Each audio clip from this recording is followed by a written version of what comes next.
Aujourd'hui, à Bruxelles, nous sommes en train de confirmer ce qui était encore peu prévisible il y a quelques semaines, notre capacité à être la troisième force politique à Bruxelles. Et au fil de la soirée, les résultats vont confirmer cette troisième place du FDF. Pour les responsables du parti, le défi de ces élections est relevé. Nous l'avons relevé parce que nous avons tenu un discours, je crois, de sincérité, d'honnêteté intellectuelle, pas de promesses insensées.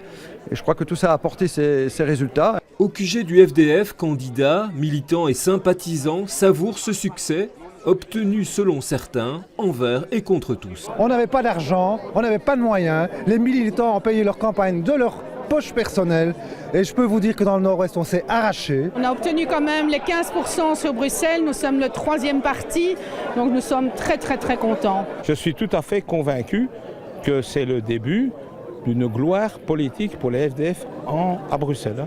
25 ans que le FDF ne s'était plus présenté à une élection sous son sigle propre.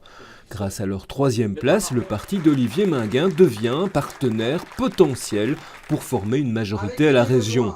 Pour le FDF, ce sera à certaines conditions.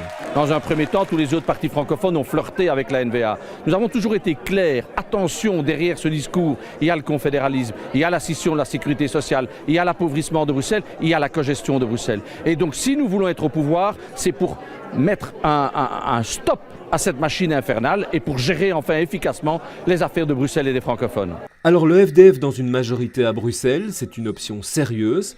Elle dépendra certainement de l'alliance éventuelle des socialistes et des libéraux à tous les niveaux de pouvoir.